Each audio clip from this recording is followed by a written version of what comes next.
प्यारे बच्चों नमस्कार। आज मैं आपको कक्षा 7वीं विज्ञान पाठ नंबर 9 जिसका नाम है मृदा करवाऊंगा। तो प्यारे बच्चों शुरू करते हैं आज का ये पाठ। मृदा मृदा क्या होती है? मिट्टी सबसे महत्वपूर्ण प्राकृतिक संसाधनों में से एक है। प्राकृतिक संसाधन कौन से होते हैं बच्चों? जो हमें प्रकृति से मिलते हैं।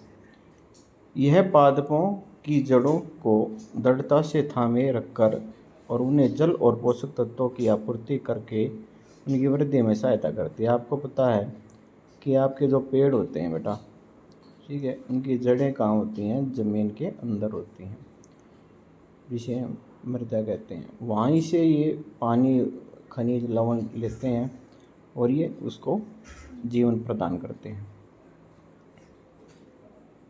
इसके बाद नेक्स्ट है बच्चों,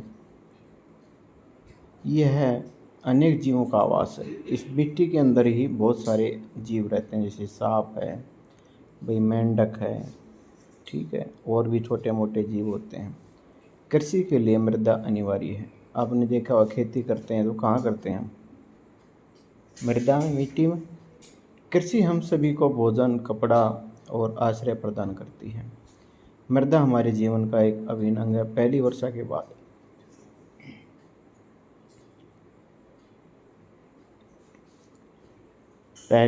के बाद मृदा की सौंधी गंध सदैव ताजगी भर देती है। आपने देखा जब बरसात होती है तो उसके बाद आप मिट्टी में से एक विशेष प्रकार की जो है गंध आती है।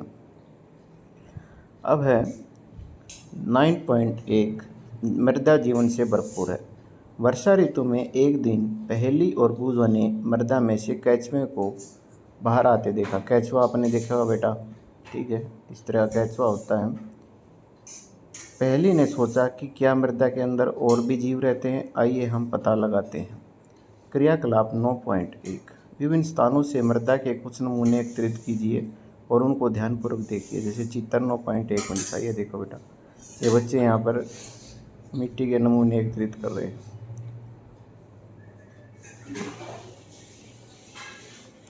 अब देखो, इसके लिए आप हैंडलेस आवर्धक लेंस का उपयोग कर सकते हैं। प्रत्येक नमूने का ध्यानपूर्वक निरीक्षण कर अपने प्रेक्षणों को सारणी 9.1 में लिखिए। अपने प्रेक्षणों के बारे में अपने मित्रों से चर्चा कीजिए। क्या आपके मित्रों द्वारा एकत्रित किए गए नमूने जैसे ही बूझो और पहेली ने अनेक प्रकार से मृदा का उपयोग किया है, उन्हें उसमें खेलना पसंद है? यह वाकई बहुत ही मनोरंजक है। मृदा के उपयोगों की सूची बनाइए। ठीक है बेटा, हम एक सूची बना सकते हैं, ठीक है। अब मृदा के स्रोत, जैसे बगीचे की मृदा, उसमें क्या क्या घास है, जंतु, चींटी है, इसी तरह से हम अलग अलग प्रकार के। इसके बाद नेक्स्ट देखो बच्चों,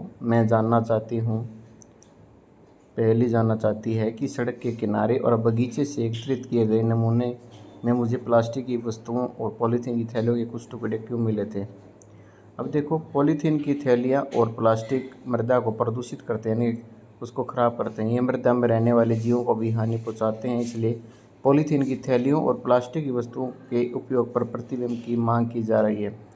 अनेक प्रकार के अपशिष्ट पदार्थ, रसायन तथा कीटनाशी मृदा को प्रदूषित करते हैं। ऐसे में अपशिष्ट पदार्थों और मृदा में इसको निर्मुक्त करने से पहले हम जो है उपचारित कर सकते हैं। इसको उपचारित किया जाना चाहिए।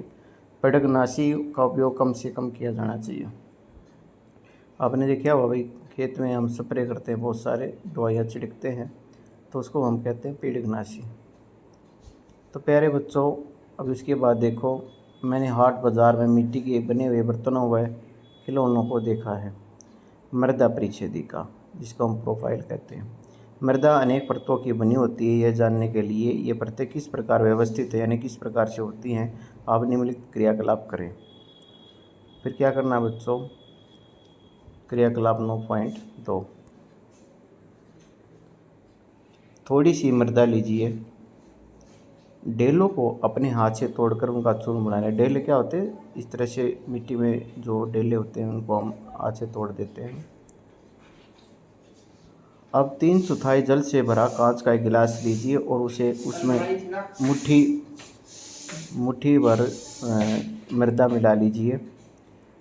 इसे किसी छड़ से अच्छी तरह मिलाइए जिससे मृदा पानी में मिल जाए।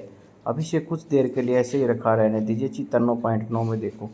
कुछ समय के पश्चात गिलास के पानी को देखिए और निम्नलिखित प्रश्नों के उत्तर दीजिए। अब हम देखेंगे बच्चों इसमें सबसे ऊपर ह्यूमस, उसके बाद जल, उसके बाद मृतिका, फिर बालू और फिर बजरी। इस तरह से बच्चों ये परतें हमें दिखाई देती हैं। आप अपने घर पे भी कर सकते हो।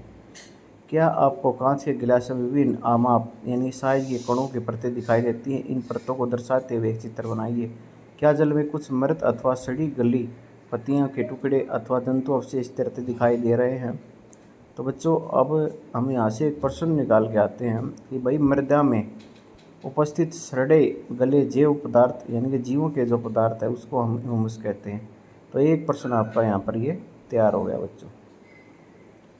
इसके बाद क्या है, आप शायद जानते होंगे कि जो पवन है, पवन, जल और जलवायु की क्रिया से शैल यानी चट्टानें के टूटने पर मृदा का निर्माण होता है। ये एक प्रश्न बन गया आपका यहाँ पर दूसरा कि जो है मृदा का निर्माण कैसे होता है। तो यहाँ से लिखेंगे बच्चों, पवन, जल और जलवायु की क्रिया से शैलों या चट्टानों के टूटने पर मृदा का निर्माण होता है और यह प्रक्रम जो है अपक्षय कहलाता है।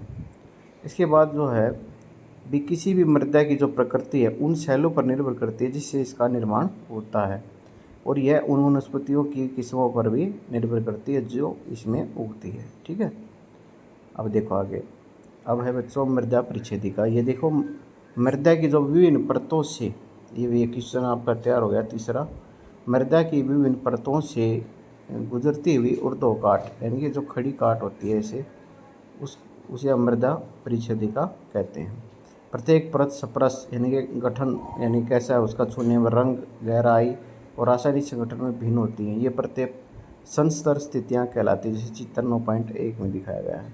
इसमें देखो बच्चों, सबसे ऊपर ए संस्तर स्थिति होती है, दूसरे नंबर पर बी, तीसरे पर सी, फिर होती है आधार शैल। तो इनके बारे में भी हम पढ़ेंगे।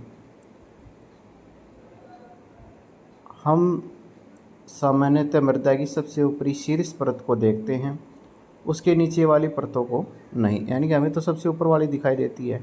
यदि हम हाल ही में खोदी गई खाई के पार्श्व भाग को यानी उसके खड़े भाग को देखते हैं तो मृदा की भीतरी परत भी दिखाई देती है। ऐसी स्थिति में हम उस स्थान की मृदा परिच्छेदिका का परीक्षण कर सकते हैं। मृदा परिच्छेदिका को कुएं की खुदाई करते समय अथवा किसी इमारत की नींव खोदते समय भी देखा जा सकता है। आपने देखा होगा भाई, जब हम मकान बनाते हैं तो नींव खोदते हैं तो उसमें भी आपने देखी होगी भाई अलग अलग तरह की आपको परतें दिखाई देती हैं। ये पहाड़ों पर, सड़क के किनारों अथवा नदियों के खड़े किनारों पर भी देखा जा सकता है।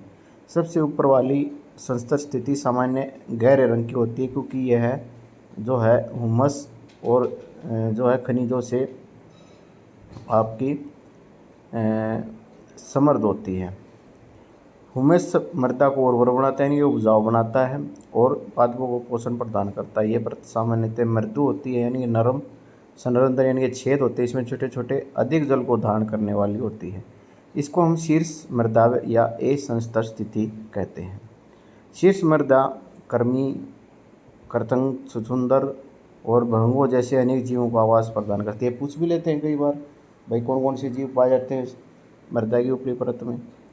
छोटे पादपों की जड़ें पूरी तरह से शीर्ष मृदा में ही रहती है, यानी कि जो हम खेती करते हैं वो सबसे ऊपर वाली परत में करते हैं। फिर इसके बाद है शीर्ष मृदा से नीचे की परत हुमस कम होती है उसमें, लेकिन खनिज अधिक होते हैं। यह परत सामान्यतः अधिक कठोर होती है और अधिक संयुक्त यानी घनी होती है और इसको हम बी संस्तर स्थिति या मध्य परत कहलाती है। इसके बाद तीसरी परत आती है बच्चों, सी संस्तर स्थिति कहलाती है, जो कि दरारों और विदोर युक्त शैलों के छोटे डेलों की बनी होती है। इस परत के नीचे आधार शैल होता है यानी बेस होता है जहाँ पर, जो कठोर होता है और इसे फावड़े से खोदना कठिन होता है। तो बच्चों आपने यहाँ देखा कि कितने प्रकार की आपकी संस्तर स्थिति होती है, ए, बी, सी और नीचे सबसे आधार शैल। ठीक है, इनके बारे में हमने डिटेल से पढ़ा है, आप इसको ध्यानपूर्वक पढ़ेंगे। इसके बाद बच्चों आता है हमारा अगला टॉपिक आता है कि मृदा के प्रकार कौन कौन से। हमारा एक प्रश्न बनता है कि मृदा के प्रकार कौन कौन से होते हैं। तो प्यारे बच्चों, आप देखोगे यहाँ पे कि भाई जो हमारी मृदा के जो प्रकार हैं वो कौन कौन से हैं। ठीक है, तो अब देखें, जैसे कि आप जानते हैं कि शैलों के अपक्षय से यानी कि टूटने से विभिन्न पदार्थों के छोटे छोटे कण निर्मित होते हैं। इनमें बालू भी होती है और चिकनी मिट्टी भी सम्मिलित है यानी शामिल है। किसी मृदा में बालू और चिकनी मिट्टी का अनुपात उस मूल सेल परिमूल क्या होती है, जो उसका स्टार्टिंग वाली जो सेल होती है, चट्टान होती है, उस पर निर्भर करता है जिससे उसके कण बने हैं। सेल कणों और ह्यूमस का मिश्रण मृदा कहलाता है। अगर आपसे कोई पूछे मृदा किसे कहते हैं, तो हम यहाँ लिखेंगे, यहाँ से सेल जो कण हैं यानी चट्टानों के कण है और जो ह्यूमस है का जो मिश्रण होता है वो मृदा कहलाता है। ये क्वेश्चन आपका बन गया यहाँ पे। इसके बाद है जीवाणु, जैसे बैक्टीरिया, पादप मूल और पादपों यानी पेड़ों की जो जड़ होती हैं, केंचुए जैसे जीव भी मृदा के सबसे महत्वपूर्ण अंग होते हैं।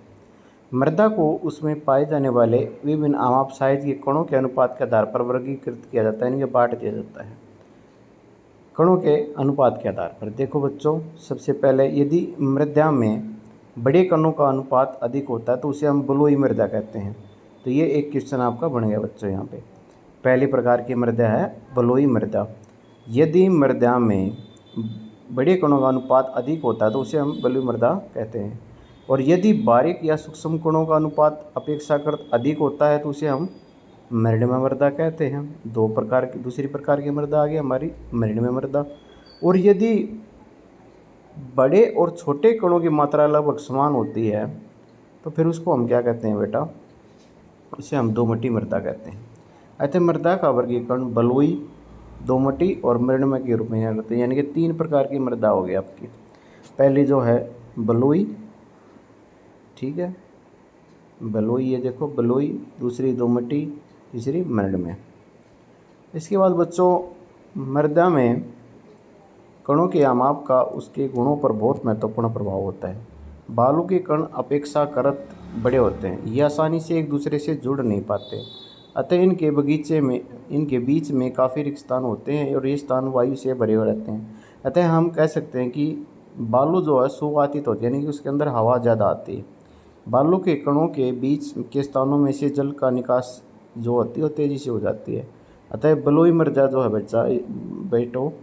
बच्चों वो हल्की होती है। एक गुण ये हम लिख सकते हैं इसके बारे में, बलुई मृदा हल्की, सुवातित और शुष्क होती है।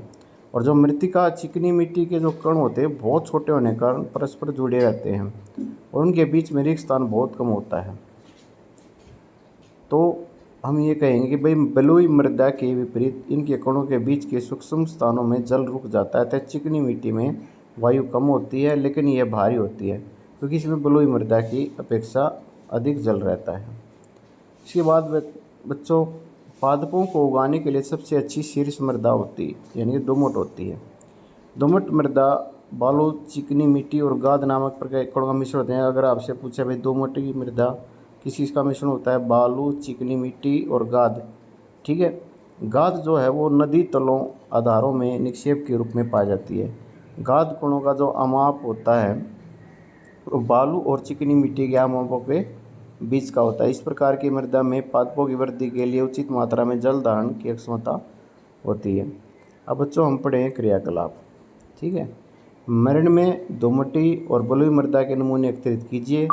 किसी एक नमूने में मुट्ठी भर